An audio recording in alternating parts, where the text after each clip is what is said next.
If you have not been paying attention the last 3 years of Golden State Warriors basketball, you may not notice they have a James Wiseman problem. And some of you might have noticed, but you might not have noticed how bad it actually is.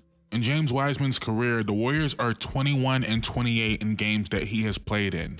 In that same time since James Wiseman was drafted, they have a record of 74-41 in games he did not play in. So they go from a lottery team to a championship contender by just taking James Wiseman off of the court. Over the last 3 seasons, Steph Curry has a plus minus of 782.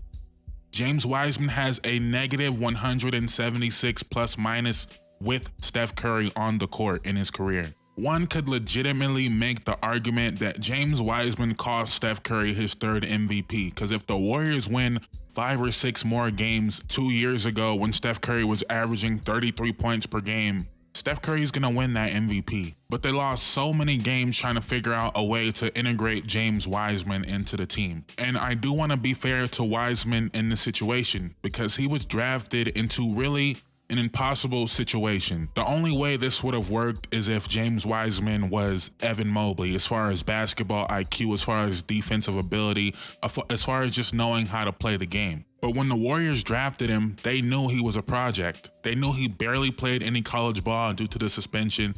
He did not even get to play in the preseason. He did not have a summer league, yet the Warriors just threw him in there as a starter on day 1. My belief is the Warriors drafted James Wiseman as Draymond Green insurance. As Draymond Green was getting older, we're going to go big. We never played this way. We want to all-star big. But they did that while at the same time having to play small in the way they've always played to actually win games. So James Wiseman just ended up sticking out like a sore thumb. And the same thing is happening this season. Now, the Warriors' problems this season expand way beyond James Wiseman to me. I do think it's been a little bit unfair how the focus is just on Wiseman. There's been a lot of things going on. Jordan Poole playing bad, Klay Thompson playing bad, Steph Curry not closing games. But again, it's very easy to focus on Wiseman because everything shifts as soon as Wiseman comes into the game.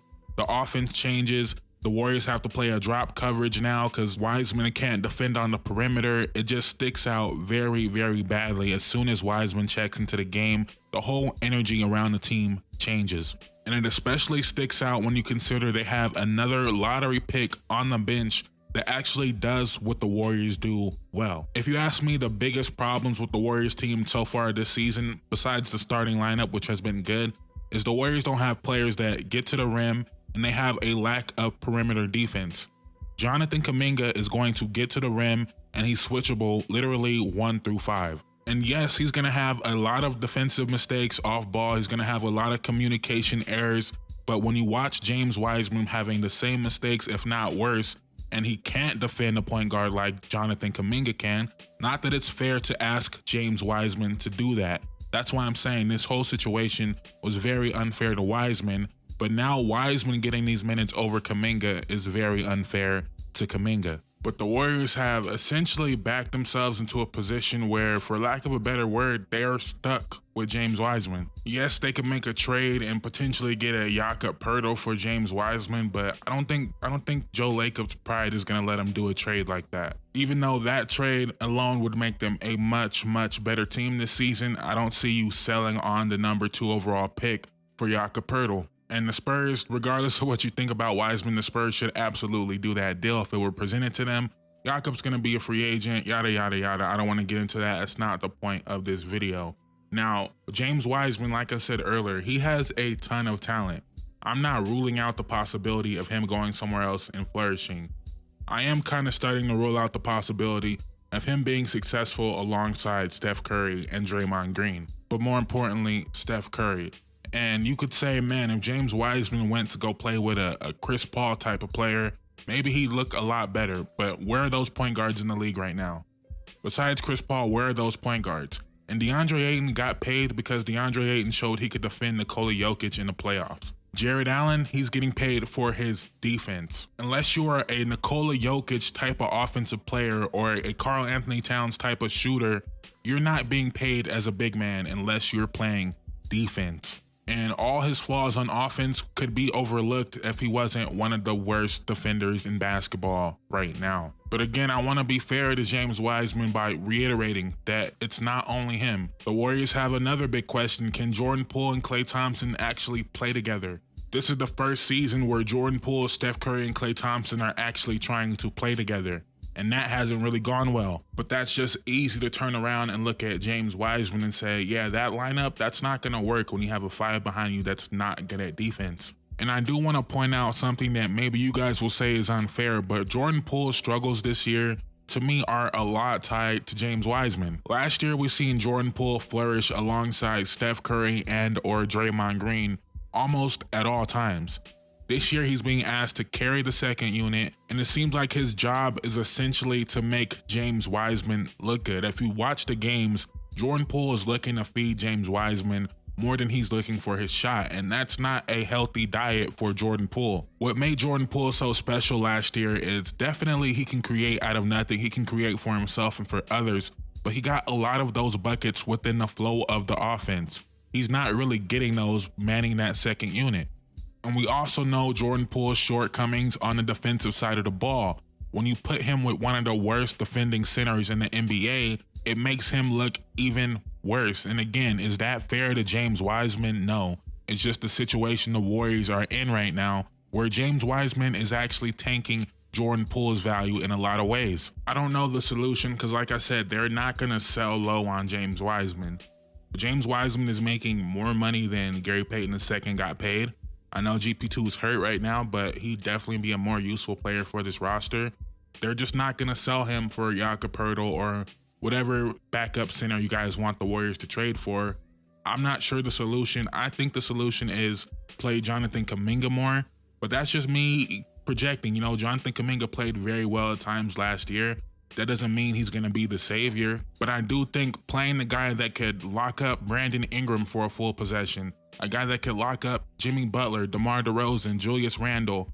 I don't know why I threw Julius Randle in there, but all examples that we've seen Jonathan Kuminga play amazing defense on these players, and that would help this team a lot. That would help this team get stops and get out in transition. Another player that can catch the ball at the 3-point line, take one dribble and get to the rim, get to the free throw line. And most of all, just another player that's not going to get in the way of Steph Curry on offense.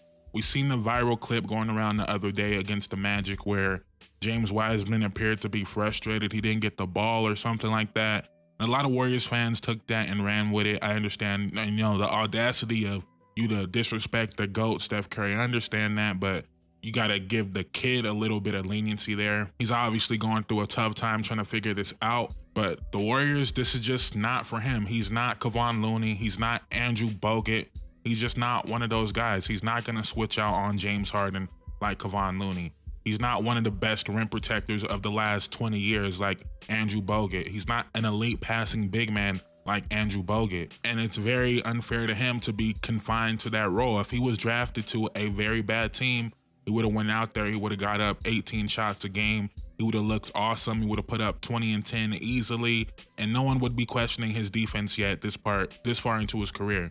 We'd all just be celebrating his talent. Whereas Jonathan Kuminga, on the other hand, I think is the opposite. I think Jonathan Kuminga is a player coming out of the draft. Everybody said he's just a chucker. He's going to be a bad offensive player. He's not going to fit in with the offense. I think we've actually seen the opposite with Jonathan Kuminga. When he's put in those situations where he has to create, he's been a pretty bad basketball player.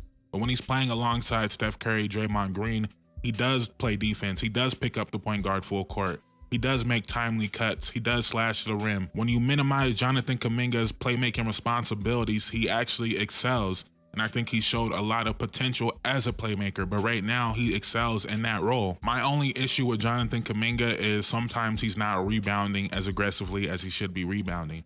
That's my only problem with Jonathan Kuminga. Maybe he takes one too many threes a game for you, but why not test that ability? I'm talking too much about Kuminga now, but this is a Wiseman video. And what it really comes down to is James Wiseman and Steph Curry are not compatible right now. That's what it comes down to. We could point to other things, but to oversimplify it, that is the biggest problem. And I'm not sure how you solve that problem. I'm not even sure it is a solvable problem. But that's just my thoughts. Let me know what you guys think on the matter. Do you guys think James Wiseman is getting too much blame. Do you guys think James Wiseman will figure it out? Should the Warriors trade James Wiseman? Should they trade Kuminga? Should they keep both of them? Let me know all of that down in the comments. Thank you guys so much for watching. I'm out. Peace.